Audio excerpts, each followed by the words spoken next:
All right, fire away. Can you give us an update on the health situation for various players? How many? Where do you want to start? Moala. Moala had surgery on his thumb. He had a tendon injury, so we've reattached that tendon. He should be able to start practicing, I would think, probably Tuesday or Wednesday. Yeah, yeah, yeah. Are there anybody else? Yeah, I mean, typical, 14. Landed on his shoulder. I didn't get further information on him. They had him back here for evaluation. I didn't get further information on him. Brian, what's your assessment of the first offensive line at this point? It's a good offensive line, good group. I think all five of them work well together. When Aaron Banks was home to see on the health of his dad, Trevor Ruin stepped in, did a great job over the last couple of days, kind of like what we expected prior to his knee really giving him trouble in the spring. So, those five guys plus Trevor, plus Josh Lugg, who, is a Swiss Army knife for us, give us, really some versatility. But that group of five is a really good unit that plays well together. What kind of camp has Liam had? He's been really solid. He's been tested. I mean, Hainsey's got most of the work against Julian. But, no day off for Liam with Khalid. I think what I liked about Liam more than anything else in this camp is that he's been steady and he's been consistent. I thought at times in the spring there were some ups and downs that were noticeable. Very rarely has it been noticeable, those days that haven't been his best. So if he has a day that's not his best, it hasn't been noticeable. And I think that's I know that doesn't sound like a glowing report, but when your best day is not noticeable, I think that's a really good thing for a left tackle. Brian, what have you seen out of Jafar and Tony Jones so far in the fall camp at the running back position? Well, they're a load. They're a handful, first of all. You saw late in the scrimmage the way Jafar runs the football. He's a physical presence. As he gets more confident in what he does, one time he bounced out a play where he's got to take 3 yards sometimes as a victory. He tends to want, a big play every time. But his ability to pass, protect, and catch the football mirrors what Tony Jones can do. Tony had an incredible play on a third down situation, which we converted across the middle to Chris Fink, where he stepped up in the A-gap against a blitzing linebacker, which is indicative of the kind of skill set that he has that's going to help us win football games. So, I know it doesn't, sell subscriptions, but, he does for coaches a lot of the little things that help you win football games. That is Tony Jones. And Jafar obviously has a skill set that, maybe, has a brighter light to it at times. But both of those together make for a really fine tandem.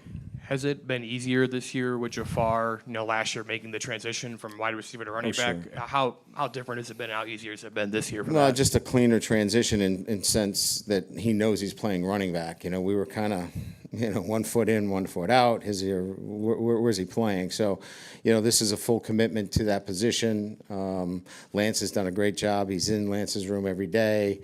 There's a relationship there that has been building. So, it's a totally different place than we were last year at this time.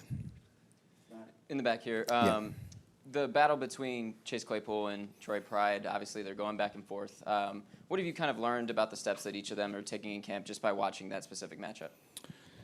Well, I think it can go one of two ways. One, it can get out of hand emotionally, and on the other hand, it can be, a union kind of, let's not push each other.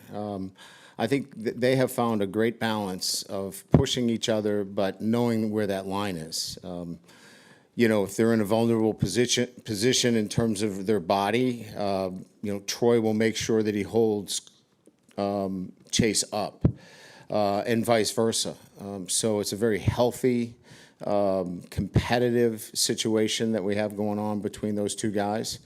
And that has taken time, quite frankly. Those guys have had, you know, their ups and downs in terms of building that relationship, but there's now one built on respect as teammates and competitors that has allowed them both to grow as football players. Is that just kind of a microcosm of what you want the other players to kind of feed off of, just that kind of battle back and forth? Yeah, that would be, yeah, that's where we want it to end up for everybody. You know, some of the younger players don't quite understand how to get there yet. You know, they're trying to impress, and sometimes they're on the ground, and, you know, we don't like to see guys on the ground, especially in one-on-ones and 7-on-7s. That can, you know, put us in vulnerable positions. So they're growing, they're understanding. Sometimes it requires us to remind them loudly to do so.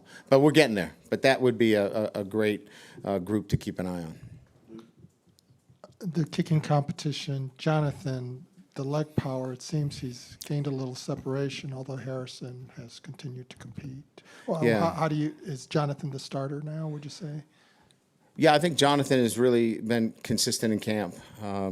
He's done all the things that we've asked. Now we've kicked. This is the most that I can remember in scripting the schedules like I do. I don't know that I've ever scripted this much kicking purposely, obviously, to test them, and because we had some competition. I would say Jonathan has done a great job of stepping up and proving that he is going to take that job and win that job. We still have some more time, but I would say that he's put himself in a very good position. Harrison is very steady as well, solid kicker. What I liked is today we had some consistency with two kickers hitting the ball, and it seemed easy, and that's a good place to be.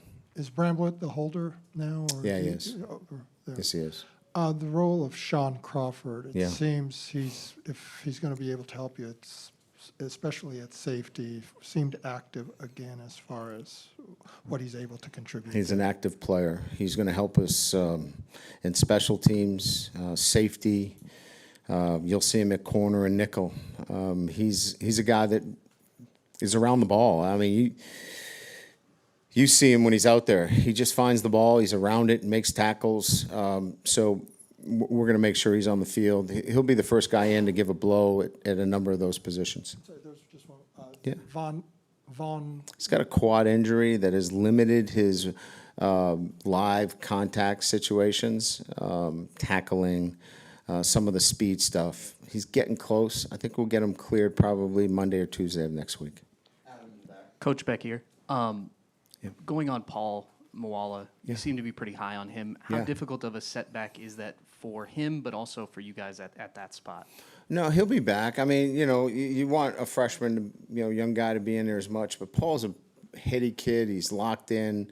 He hasn't missed any meetings time. He was an outpatient on the surgery. So, once he's cleared, he'll be back in the mix. You know, Kaiser's done a nice job in his absence. He made a couple of nice plays today. You know, Jack's a smart player too. We just feel like he missed some time, but I wouldn't expect him to fall too far behind.